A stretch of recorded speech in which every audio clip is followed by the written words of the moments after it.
ফকির লালন শাহের তিরোধান দিবসকে ক শ্রেণীভুক্ত দিবস ঘোষণার প্রস্তাব অনুমোদন হয়েছে।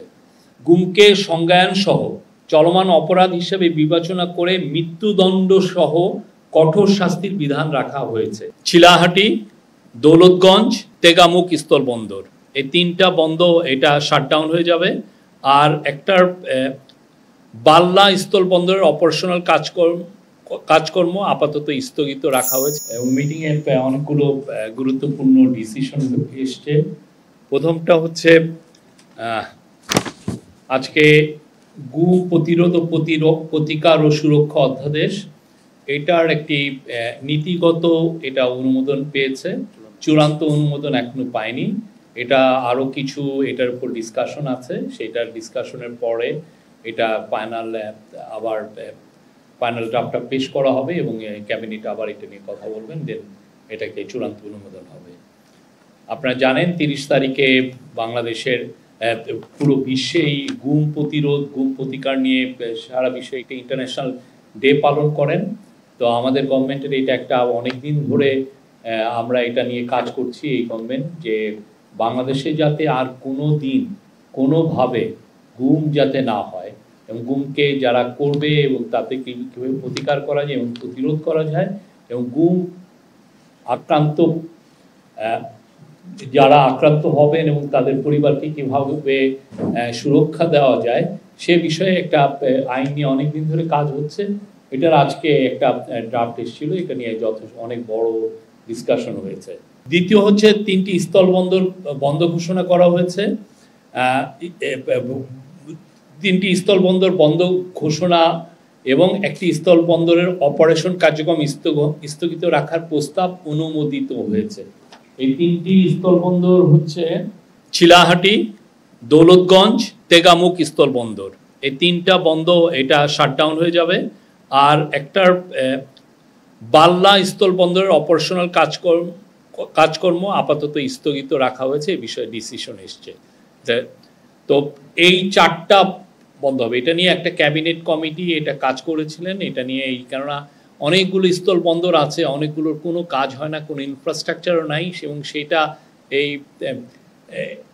স্থলবন্দরগুলো রান করতে আমাদের এই গভর্নমেন্টের ট্যাক্স পেয়ারদের অনেক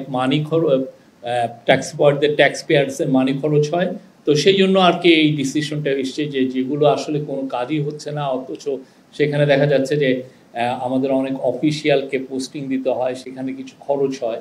তো এই জন্য এই 3টিকে শাটডাউন করার ডিসিশন নিয়েছেন আছে কাউন্সিল অফ অ্যাডভাইজার, এবং একটির মানে বাল্লা স্থলবন্দরের অপারেশনাল কার্যক্রম স্থগিত ঘোষণা করা হয়েছে।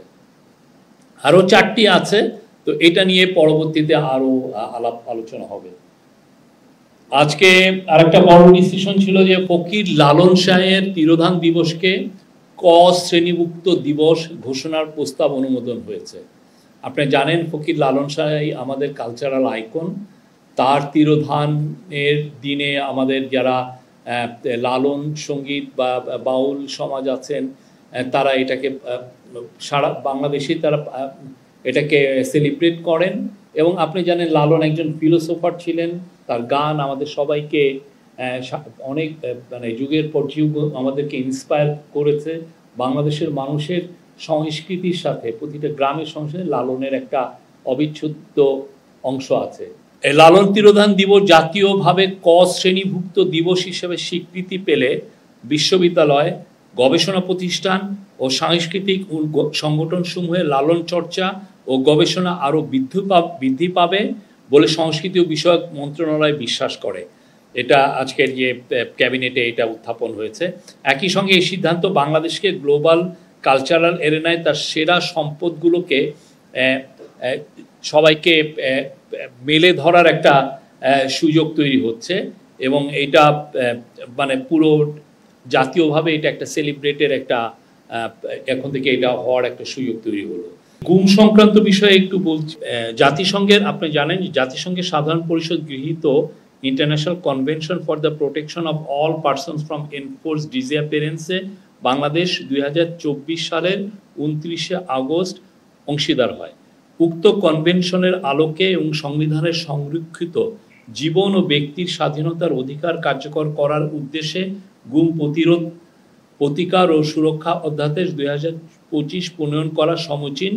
মহামান্য রাষ্ট্রপতি বিগত 6 আগস্ট 2024 সালে দ্বাদশ জাতীয় সংসদ ভেঙে দিয়েছেন এবং গুম প্রতিরোধ, প্রতিকার ও সুরক্ষা অধ্যাদেশ 2025 15 লক্ষ্যে আশু ব্যবস্থা গ্রহণের জন্য প্রয়োজনীয় পরিস্থিতি বিদ্যমান রয়েছে। বর্ণিত প্রেক্ষাপটে গুম প্রতিরোধ, প্রতিকার ও সুরক্ষা অধ্যাদেশ 2025-এর খসড়া প্রস্তুত করা হয়। গুম প্রতিরোধ, প্রতিকার ও সুরক্ষা অধ্যাদেশ 2025-এর খসড়া বিষয়ে গুম সংক্রান্ত তদন্ত কমিশনের মতামতের ভিত্তিতে Bangladesh legal AIDS and services, blast, human rights watch, আপনি জানেন এটা নিউ ইয়র্ক ভিত্তিক একটি হিউম্যান রাইটস অর্গানাইজেশন, অন্যান্য মানবাধিকার প্রতিষ্ঠান ও সংস্থা থেকে প্রাপ্ত মতামত বিবেচনায় নিয়ে এবং আইন ও বিচার বিভাগ কর্তৃক আয়োজিত 2টি মত বিনিময় সভা থেকে প্রাপ্ত মতামত ও পরামর্শ পর্যালোচনা পূর্বক খসড়া পরিমার্জন করা হয়। খসড়া অধ্যাদেশটিতে গুমকে সংজ্ঞায়ন সহ চলমান অপরাধ হিসেবে বিবেচনা করে মৃত্যুদণ্ড সহ কঠোর শাস্তির বিধান রাখা হয়েছে। গোপন আটক কেন্দ্র স্থাপন বা ব্যবহারকে শাস্তিযোগ্য অপরাধ ঘোষণা করা হয়েছে। জাতীয় মানবাধিকার কমিশনকে গুম সংক্রান্ত অভিযোগ গ্রহণ ও তদন্তের ক্ষমতা প্রদান করা হয়েছে। খসড়া অধ্যাদেশটিতে গুম প্রতিরোধ, প্রতিকার ও সুরক্ষা সংক্রান্ত বিশেষ ট্রাইব্যুনাল গঠন ও অভিযোগ গঠনের 120 দিনের মধ্যে বিচার সম্পন্নের বাধ্যবাধকতা, ভুক্তভোগী, তথ্য প্রচারকারী ও সাক্ষীর অধিকার সুরক্ষা, ভুক্তভোগীর ক্ষতিপূরণ ও আইনগত সহায়তার নিশ্চয়তা সম্বলিত বিধান সন্নিবেশ করা হয়েছে। অধ্যাদেশটিকে গুম প্রতিরোধ, প্রতিকার ও সুরক্ষার নিমিত্তে তহবিল গঠন এবং তথ্য ভান্ডার প্রতিষ্ঠার বিধানও অন্তর্ভুক্ত হয়েছে। বর্ডার এরিয়াতে যারা রাজনীতিবিদ আছেন স্থানীয়, তারা অনেক সময় তাদের রাজনৈতিক বিবেচনায় এই স্থলবন্দরগুলো অনুমোদন নিয়ে এসেছিলেন এবং এই অনুযায়ী কাজও হয়েছিল, কিন্তু সত্যিকার অর্থে ওই পারে সেরকম কোনো ইনফ্রাস্ট্রাকচার তৈরি হয়নি এবং এগুলো দিয়ে সেরকম কোনো মিনিমাম কোনো ট্রেড হয় না। তো সেই জন্য আসলে এইখানে একটা ইনফ্রাস্ট্রাকচার রাখা, একটা স্থলবন্দর রাখা এই সরকারের জন্য একটা এক্সট্রা একটা খরচের বার্ডেন তৈরি হয়।